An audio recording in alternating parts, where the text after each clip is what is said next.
Marty's Shorty Nunnery is a rat.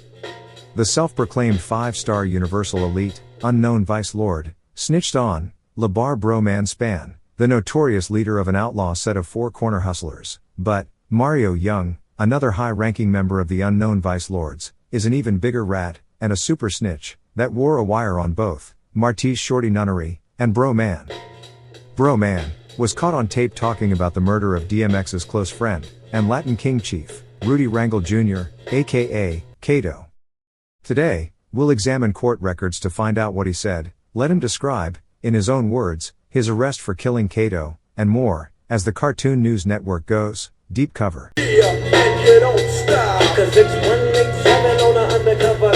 On appeal, Bro Man's primary contention against federal RICO charges was that the evidence showed the 4 corner hustlers were not a RICO enterprise that had a structure, or longevity, or endurance, and that it was simply a historical gang name that had no bearing on the events testified to in his case. Instead, according to Bro Man, the evidence showed the defendants and witnesses in his case were members of various factions at war with each other. Bro Man was correct that the evidence showed that the 4 corner hustlers were divided into warring factions. But the law is clear: the existence of factions within an enterprise, even opposing factions, does not mean the enterprise does not exist. So, Bro Man's jailhouse lawyer arguments failed miserably in the appellate court. And Bro Man is in jail, where he belongs. Criminals that terrorize my community, like Bro Man, deserve to rot in jail for the rest of their lives. And the snitches that put him there deserve jail time too, because they were also terrorists, bringing death and destruction to my city. According to super snitch Mario Young, in the late 1990s, there were 3 separate factions of 4 corner hustlers on the west side of Chicago. The Gordy Boys, the Brickyards, and Pulaski Road. Bro Man was a member of the Gordy Boys. The set was named after its founder, Gordy, but his younger brother, Lil Charles, was running things when Bro Man decided that he wanted to be the boss. Let's listen to super snitch Mario Young testify about his first encounter with Bro Man, and we'll return with more details about the beginnings of the outlaw set of 4 corner hustlers that Bro Man founded, known as the Syndicate. Can you describe the first meeting that you had with Mr. Spann? He was with Charles. Me and Charles had to meet, and he was with Charles on Charles's security, him, and a couple of other guys. So, Mr. Spann was with Charles. And you were having a meeting with Charles? Yes. And Mr. Spann was security for Mr. Charles? Yes. Did he bring other people with him? Yes. Do you remember who he brought with him? I remember a couple of the guys, yes. Who did he bring with him? He brought Spiffy, Lavar, Jesse, and Brother Man. So, Lil Charles brought Spiffy, Lavar, Jesse, and Brother Man? Yes. And is Brother Man the defendant? Yes. Was Mr. Spann walking at the time?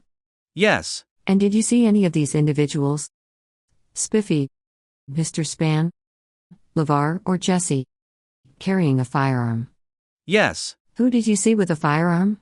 All of them. And were you or the other unknowns you were with, carrying a particular type of gun? I was carrying a MAC-10.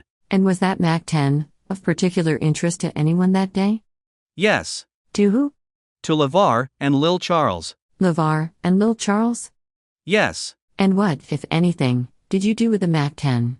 I allowed them to take it with them. And why did you do that? 'Cause I really didn't want to ride with it anyway. I'm sorry? I didn't want to ride with it anyway. Did you ever get the MAC-10 back? No. Why not? 'Cause during the time I was supposed to get it back from them, Charles ended up getting shot. I'm sorry, sir, could you say that again?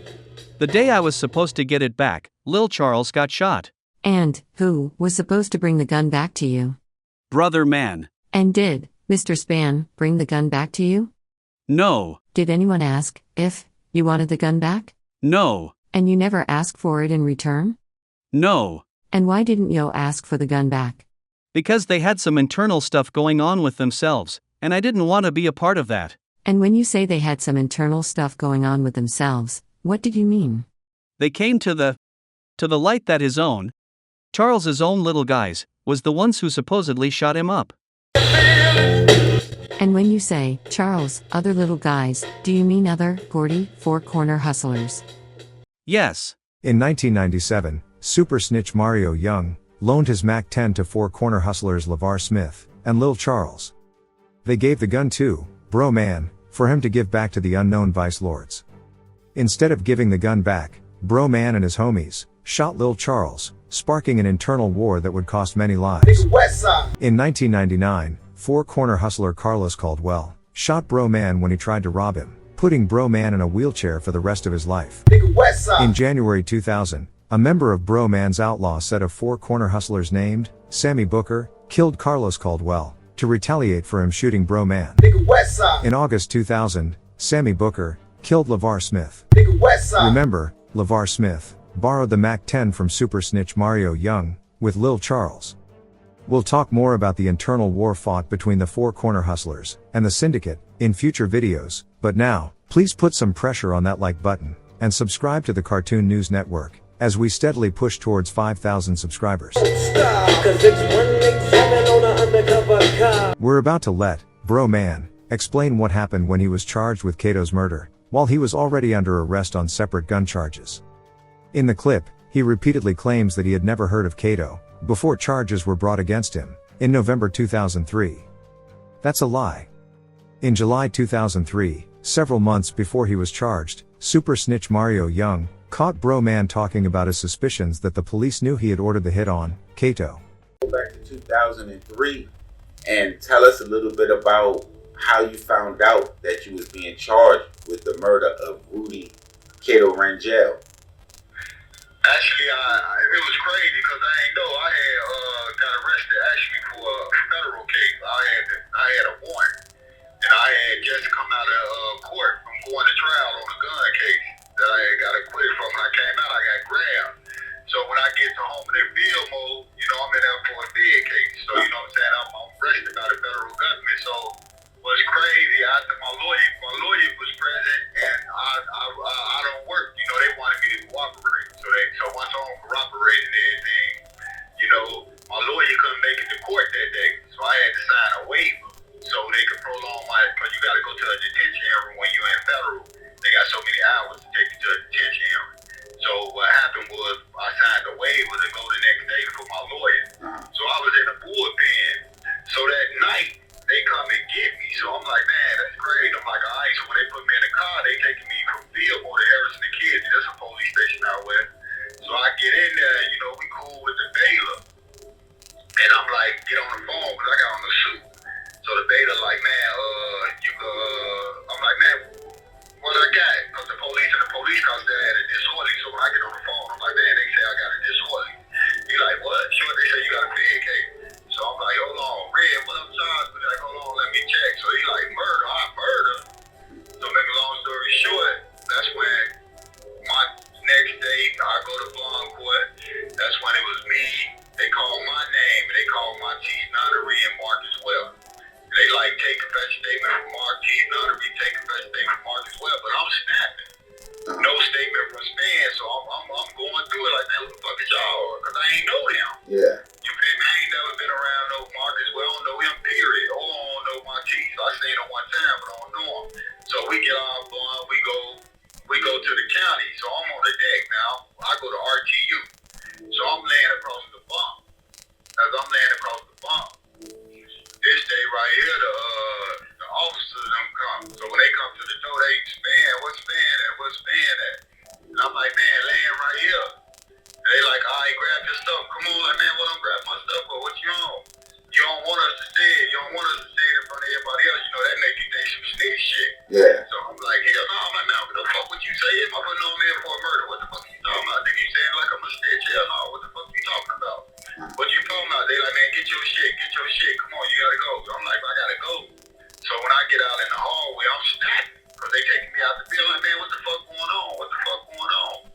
So man, now they take me over there to a wood building where they try to put me in a cell with the thing. They was like, man, you got the case on the Latin King Chief. I'm like, man, I ain't got all this. Man, what the fuck that mean? Who is black? That's when I found out I had the murder on Kato. I'm like, man, get me the fuck out the cell. Like, it was crazy because I didn't know who I had the murder on. I never got read my rights for the murder or none of that shit. So I was like, damn. So I actually found out like 2-3 days after that.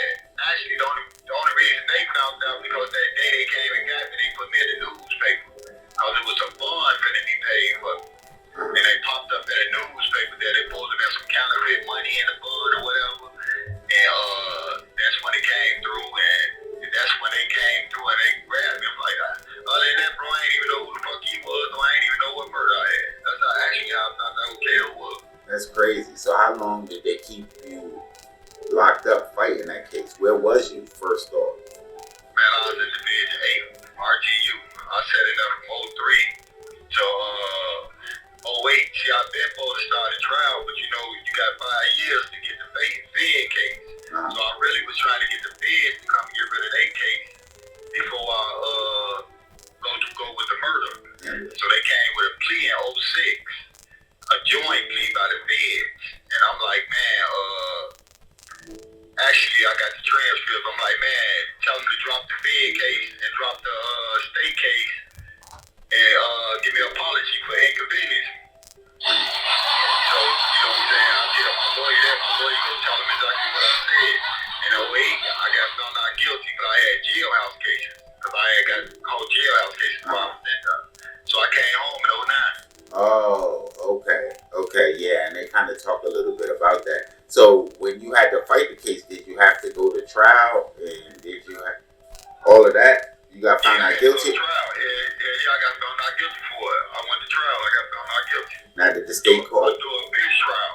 Did the state call witnesses against you, or did they just try to present? No, see, that's the whole thing. I didn't never have no witness against me. I ain't have no witness against me. I ain't have no statements against me. I had one police saying that I made a statement to him. But when you first get arrested, you know, and you exercise your right, they got to sign a paper saying that you asked for a lawyer. Yeah. And by me asking for a lawyer, soon I get in there, man, I want my attorney. And my attorney popped up 5 minutes later. So when they put him on the stand and said that, he said I beat on the door. And said, I want to talk about a murder. I want to talk about murders. So that's when my lawyer told him, man, Joe, did he sign a piece of paper when he came? Did you say he signed a piece of paper when he first came in? He was like, yeah, and he showed it to him. It was like he signed his right. When he said he wanted his attorney, he exercised his rights, right? He's like, yeah. He's like, so you still talk to him after that? And that's when he was like, caught him in a lie. It was like, my lawyer said like, 5 words in the whole trial, and then like 15 words in the closing arguments, and killed him. So you stayed locked up for all of those years. How long did the actual trial take? Man, my trial took, you know, when you go a bench trial, you start and they can prolong it for like a month or so. Yeah. So my trial was like, I started my trial, because me and my rappy went to trial. Me and my rappy Donnell Simmons. So he went to trial together. So probably like two months. I went that day, came back the next day, and the judge that next time 2 times, and they read the verdict. Because I supposed to start it with '08 at the beginning of '08, but I was going to jury, and my body ain't feel right. That was too many people. So when I come in the courtroom suited up, I'm like, no, I ain't feeling it. So I'm like, no. He's like, you got to sit an extra year. So I'm like, man, I'll sit an extra year then, because I ain't feeling no jury. And that's when me and my other rappy went to trial. Yeah, they got it not guilty. I went to court, I want to say it was either 2 times or 3 times, I got it not guilty by the judge. Sir, I'm stopping the recording at 1 minute 59 seconds, and about line 34 in the transcripts. At lines 13 through 15 on page 4, Mr. Spann says, but they saying I called a hit on Sacramento, a Mexican got killed. The King's Chief. Do you see that? Yes. And does Mr. Spann say that, immediately after he's saying? He says, that shit ain't shit? Yes. What did you understand Mr. Spann to be talking about when he says he called a hit on Sacramento? A person got killed in a barbershop on Sacramento, and they saying he had something to do with it. And did you know who got killed in a barbershop on Sacramento? Yes. Was this the first encounter that you had with the defendant while you were cooperating? Yes. At any point during your meeting with Mr. Spann on July 20th, did you ever ask him about a King Chief? No. At any point during your meeting with Mr. Spann on July 20th, did you ever ask him about a hit on Sacramento? No. And you don't stop, 'cause it's 187 on an undercover cop.